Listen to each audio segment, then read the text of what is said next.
यहाँ के जिम्मेदारान Janata Dal secular party की सदर मोहतरमा शान हिंद साहिबा और जनता दल सेकुलर पार्टी के जिम्मेदारान, आज की मीटिंग इसलिए बुलाई गई थी कि जनता दल सेकुलर एक नई सोच और एक जद्दोजहद के साथ शहर में काम कर रही है और पार्टी में आए हुए तमाम लोगों का मैं इस्तेकबाल करता हूं उस नई सोच के साथ कि पार्टी इस तरह नए लोगों को शामिल करके एक नई ताकत के साथ आज शहर में खड़ी है, वो सारे शहर के सामने है। बाकिर खान साहब एक ऐसे नौजवान है जो हमेशा जुल्म और नाइंसाफी के साथ लड़ते हुए देखे गए। वो किसी और भी पार्टी में रहे तो मैंने ये हमेशा महसूस किया, मेरा ताल्लुक उनसे हमेशा रहा कि अगर कहीं नाइंसाफी होती है, कहीं जुल्म होता है तो वो बराबर खड़े रहते हैं और आज वो जनता दल के साथ में खड़े हैं। मैं शान हिंद से गुजारिश करूंगा कि इस हिस्से की बड़ी जिम्मेदारी उनको दी जाए गोल्डन नगर, नई बस्ती और एतराफ के हिस्से में, क्योंकि यहाँ मसाइल का अंबार है और मसाइल हल ही नहीं होते। आज मेरी तकरीर का मकसद सिर्फ ये है कि मैं आपको ये बताऊं कि काम करने की जरूरत क्या होती है और यानी आवाम का काम करना और ठेकेदार और धंधा सेठों का काम करना, इसमें क्या फर्क है। और मालेगांव शहर में पहले सियासी लीडरान आवाम की जरूरत की मुनासबत से काम किया करते थे। आज सारे लीडरान ठेकेदार की मदद, धंधा सेठों की मदद किस तरह हो इसके लिए काम करते हैं। क्योंकि मुझसे भी लोग पूछते हैं कि करोड़ों के बजट आ रहे हैं, काम हो रहा है, उसके बाद भी शहर में कोई फर्क क्यों नहीं पड़ता। आप अखबारात उठा लो, सोशल मीडिया, व्हाट्सएप, फेसबुक, दूसरे जो सोशल मीडिया के जराए आप उनको देखेंगे तो आपको लगेगा हर 2-3 रोज में शहर में कोई ना कोई काम की बात या इफ्तिताह या काम के लिए मेमोरेंडम जरूर दिया जाता, मगर आवाम का भी ये सवाल बराबर है कि उसके बाद ये मसाइल हल क्यों नहीं होते। अगर साल में 365 दिन है और हर 2 दिन पर इफ्तिताह हो रहा है, हर 2 दिन पर नुमाइंदगी हो रही है, तो भी आधे काम हो जाना चाहिए, करीब करीब 200 काम हो जाना चाहिए, मगर ये क्यों नहीं हो रहे हैं, इसका फर्क बताना ही मेरी तकरीर का उन्वान है। कि आप गौर करिए कि निहाल साहब ने फार्मेसी कॉलेज बनाई, माइनॉरिटीज के लिए बनाई कि अक़लियती मुसलमानों को फायदा हो। वो सरकारी कॉलेज अपनी खुद की संस्था की जगह पर बनाई गई, जहां पर आज 10 से 12 हजार रुपये में एक नौजवान लड़का या लड़की डिफॉर्म करके रोजगार का जरिया बन सकता है उसका। आज भी मालेगांव शहर में हजारों मेडिकल अगर खुली है तो उसकी वजह फार्मेसी कॉलेज है, जहाँ पे 10 से 12 हजार में एक नौजवान बच्चा तालीम हासिल कर सकता है। ये एक सियासी लीडर की सोच है कि आवाम को किस तरह फायदा दिया जाए।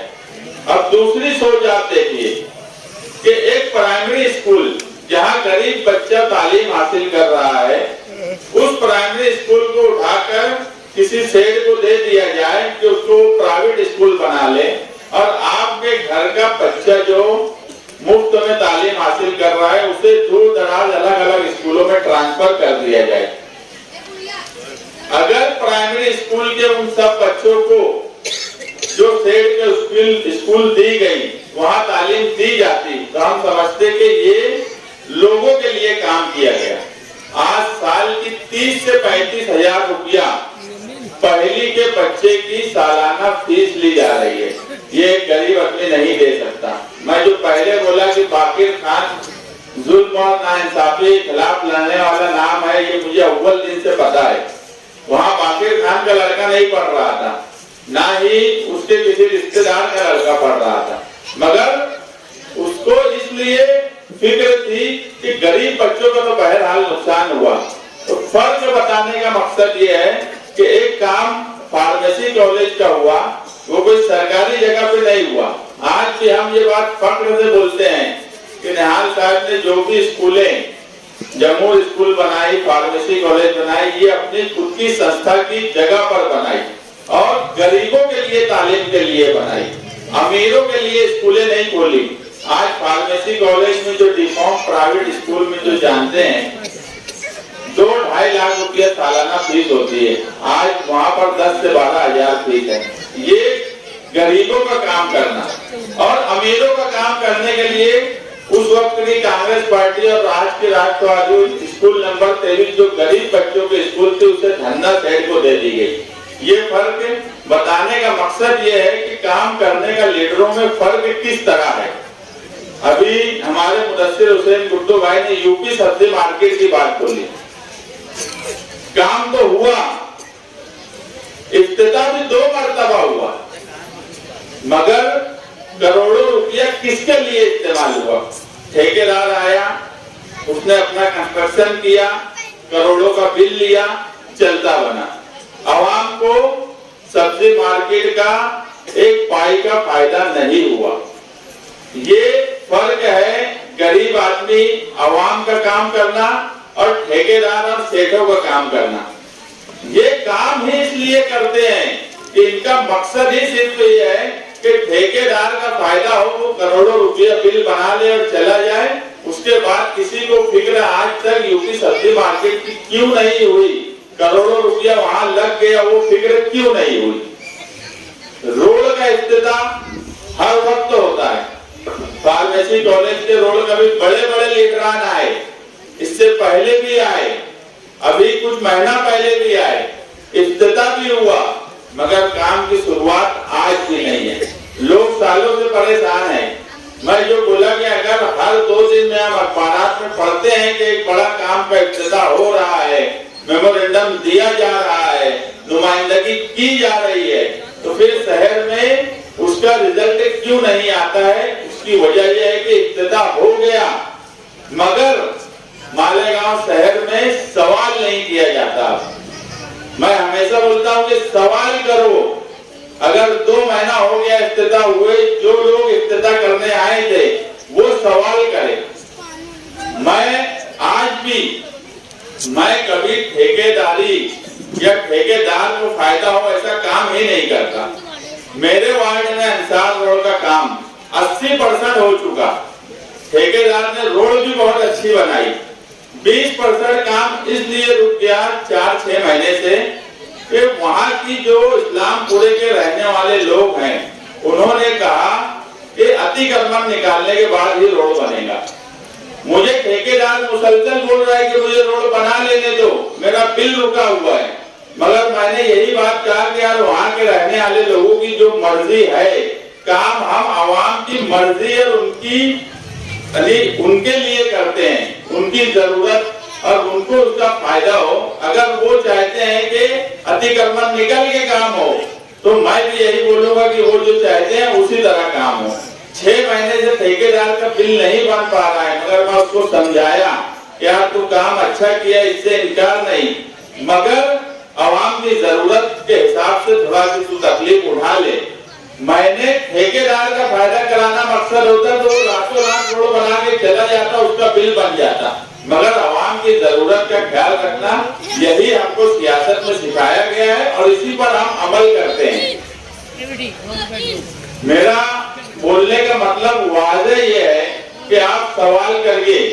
अगर हम भी कहीं पर काम कर रहे हैं और हमसे सवाल किया जा रहा है, हमने कोई इफ्तिताह किया तो हमसे भी सवाल करिए, मगर फिर कोई मिनिस्टर हो, एमएलए हो, मेयर हो या बड़े से बड़ा कोई आदमी हो, अगर वो बोलता है कि ये इफ्तिताह हो रहा है, और मैं तो ये बोलूंगा आप अगर इफ्तिताह में किसी भी प्रोग्राम में जाते हो तो आप बोलो पहले बोर्ड लगाओ। काम काज का बोर्ड अगर जो लीडर नहीं लगाता है, आप मान लो बदुनवानी उसकी नियत है, अगर वो ईमानदार है तो बोर्ड क्यों नहीं लगाते? सवाल पूछो। अगर इफ्तिताह करके लीडर चला गया और 2 महीना 4 महीने से वहां कुछ नहीं हो रहा है तो आप उसके पास जाकर सवाल पूछो कि काम क्यों नहीं हो रहा है। जब तक इस शहर में सवाल नहीं पूछा जाएगा, इस शहर का मुस्तकबिल बन नहीं सकता। आवाम से हम यही कहेंगे कि सवाल पूछने की हिम्मत रखिए, सवाल पूछते रहिए। आप सवाल पूछते रहेंगे तभी इस शहर का भला होगा, नहीं तो कुछ लीडरान इस शहर में सिर्फ ठेकेदारों को फायदा पहुंचाने के लिए काम कर रहे हैं, धन्ना सेठों को फायदा पहुंचाने के लिए काम कर रहे हैं। उसके अलावा उनका कोई दूसरा मकसद आवाम की जरूरत पे काम करना ये तो कतई नहीं है। इस बस्ती में जब आग लगी, 8 मकानात जल गए। बाकिर खान, मसीउल्लाह बेग और दूसरे कई लोगों के फोन आए कि एम्बुलेंस भेजी जाए। इत्तेफाक से उस वक्त तो मैं मेरे घर पर ही था और मेरे घर के एकदम बाजू से ही फायर स्टेशन है। मैं जब तक उनको जाकर बोला उस वक्त तक वो लोग एम्बुलेंस लेकर निकल गए थे। फायर की गाड़ी निकलने के बाद यहाँ से बोला गया कि फायर की गाड़ी तो निकल गई मगर छोटी गाड़ी यहाँ चाहिए, क्योंकि अतिक्रमण या रोड सही नहीं होने से या अंदर एंट्री नहीं होने की वजह से बड़ी गाड़ी आ नहीं सकती। अब उसके लिए मैं बाकिर खान और मुदस्सिर हुसैन गुड्डू को ये बात बोला कि हम कारपोरेशन से लेआउट निकालेंगे और जो भी रास्ते की बात है वो उसमें देखकर अगर जरूरत के लिए रास्ता है और वहाँ कोई अतिक्रमण है तो उसको निकालना चाहिए। मैं एक बात बोला कि हम भी एक नई सोच के साथ चल रहे हैं, आवाम को भी एक नई सोच के साथ चलना चाहिए। अगर कहीं अतिक्रमण की वजह से कोई मसला है तो कहीं ना कहीं अभी आपको भी कुर्बानी देनी होगी। हम सिर्फ एक साइड ही सोच के चलेंगे। इस शहर को बनाना है। इस शहर को बनाने वालों ने 20 साल पहले तक बहुत अच्छा बनाया, मगर इस 20 साल में इस शहर के लीडरान ने इस शहर को खंडर कर दिया। अब हमको तुमको मिलकर इस शहर को बनाना है और खास तौर से इस बस्ती को जो गोल्डन नगर और एतराफ से लेकर नई बस्ती तक और आज आगे जो जाती है, इन सब एरिया में हिस्सों में काम की जरूरत जिस हिसाब से है उस हिसाब से काम नहीं होता। मुझे अभी मसीउल्लाह बेग साहब ने मैसेज भेजा कि यहाँ कई गलियों में पानी नहीं आता। मैं तो बड़ा हैरान हो गया कि जो लोग इख्तियार में 5 साल पहले दाबाड़ी को पानी देने की बात बोलते थे कि हमारे शहर में तो हर तरफ पानी है, इंसानियत के नाते पानी दे दो, उन्हें ये पता ही नहीं था कि इन हिस्सों में पानी नहीं है। वो तो शुक्र अदा करो कि हम मुसलसल लगे रहे, आज तक दाबाड़ी को पानी नहीं देने दिया और आगे भी हमारी चंकापुर और तलवाड़ा डैम से पानी के लिए मुसलसल जद्दोजहद जारी है कि ज्यादा से ज्यादा पानी लिया जाए। और इन बस्ती के जो मसाइल हैं, हम बाकिर खान साहब और उनके जो साथी पार्टी में आए हैं और पुराने साथियों के साथ मिलकर जल्द ही एक लाए अमल तय करेंगे कि किस तरह। मैं ये नहीं बोलूंगा कि आज हम आए और कल अलाउद्दीन का चिराग लगा देंगे और सारे मसाइल हल हो जाएंगे, ऐसा मुमकिन नहीं है। मगर एक लाए अमल तय करके एक अच्छे तरीके से 1 बाय 1 कौन सा मामला पहले हल करने की जरूरत है, उस पर इंशाअल्लाह हम कोशिश जरूर करेंगे। और रोड की बात, जैसे मुदस्सिर हुसैन गुड्डू बोले कि ये जो मिल्लत तुम्हारा गार्डन बना, मैं जो बोला कि काम करने का जो तरीका है, काम आवाम के लिए किया जा रहा है या ठेकेदार के लिए। कई मिसालें आपके आसपास ही है। 5 करोड़ का अटल अमृत योजना में मालेगांव शहर में गार्डन का फंड आया। आप देख लो, वो सारा फंड सिर्फ ठेकेदारों के लिए ही इस्तेमाल हुआ। ठेकेदारों ने आए, 2-4 झाड़ पौधा लगाए, तुम्हारे जो आसपास के टायर थे वो लगाए, 80 लाख रुपये तो तुम्हारे गार्डन से लेकर चले गए। आवाम को 1 रुपये का फायदा नहीं हुआ। इन सब मामलात में मैं बाकिर खान साहब को कहूंगा कि वो लड़ाई लड़े, हम पार्टी की तरफ से उनके साथ रहेंगे। अगर मिल्लत मदरसे का फंड इफ्तिताह होने से पहले गार्डन खत्म हो गया, आज आपके सामने ये गार्डन है, ऐसे बीसीओ गार्डन 3D चश्मे से भी आप ढूंढेंगे इस शहर में अटल अमृत योजना का कहाँ गया तो आपको कहीं नजर नहीं आने वाला। मैं तो उनसे सिर्फ इस गार्डन की बात नहीं बोलूंगा, मेरे पास सारी फाइल रखी है, मगर अब मेरा भी काम बहुत बढ़ गया है। सारा काम मैं खुद नहीं कर सकता। अगर बाकिर खान साहब जिम्मेदारी ले तो मैं अटल अमृत योजना की सारी फाइल देकर उनको पूरी मदद करूंगा कि सिर्फ मिल्लत मदरसे का नहीं, मालेगांव शहर में जितने गार्डन अटल अमृत योजना में 5 करोड़ के आए थे उसके लिए लड़ाई लड़े, पार्टी उनके साथ खड़े रहेंगी। कागजात उनको जहां लगेंगे हम देंगे, उनको जहां हमारी जरूरत पड़ेगी हम उनके साथ रहेंगे, क्योंकि मुसलसल लड़ाई लड़ना पड़ती है और ये मुझे अच्छी से समझता है और उनको भी समझता होगा। एक स्कूल की लड़ाई वो खुद लड़ रहे हैं आज सालों से, उस लड़ाई में भी अगर उनको हाईकोर्ट जाने की जरूरत पड़ी, और मैं तो यही कहूंगा कि हाईकोर्ट ही जाना चाहिए। कुछ मामला ऐसे होते हैं कि ऑफिसर और लीडरान की इतनी मोटी चमड़ी हो गई है कि आप लड़ते लड़ते थक जाते हो मगर कोई रिजल्ट नहीं आता, तो ऐसे वक्त में कानूनी सहारा लेना चाहिए। अगर वो हाईकोर्ट जाएंगे तो हम वहां भी उनकी मदद करने के लिए तैयार हैं। मगर जिस तरह से गरीबों का पैसा इस शहर में लूटा जा रहा है, जिस तरह से गार्डन के नाम से करोड़ों रुपया खा गए, जिस तरह से रोड के नाम से करोड़ों रुपया खा जाते हैं, तो हर एक लड़ाई हर आदमी नहीं लड़ सकता। मगर अटल अमृत योजना के जो गार्डन की लड़ाई है वो बाकिर खान को लड़ना चाहिए। और मिल्लत मदरसा, मिल्लत ईदगाह इतनी बड़ी ईदगाह होने के बाद यहाँ उस रोड पर सहूलत नहीं है, उसके बाजू से इतनी बड़ी बदजुबानी कर लिए। ये ऐसे बेशरम लोग हैं कि बगैर कानूनी लड़ने के इनकी समझ में ही नहीं आने वाला। इसलिए कानूनी लड़ाई इनके लिए लड़िए। आप आवाम का पैसा बचा रहे हो, आवाम के लिए लड़ रहे हो, और यही बात हम बोलेंगे कि इस शहर में हम आवाम के लिए लड़ रहे हैं, एक नई सोच के साथ लड़ रहे हैं। नए लोग जनता दल पार्टी में शामिल हो रहे हैं। आज सारे शहर में पार्टी सबसे मजबूत पोजीशन में है। आज ये हमें भी एहसास है कि लोग अगर हमारे साथ जुड़ रहे हैं तो एक आस और एक उम्मीद के साथ जुड़ रहे हैं, और इंशाअल्लाह हम उस उम्मीद और उस आस को पूरी तरह निभाने की कोशिश करेंगे। इतना ही बोलकर मैं अपनी बात खत्म करता हूँ।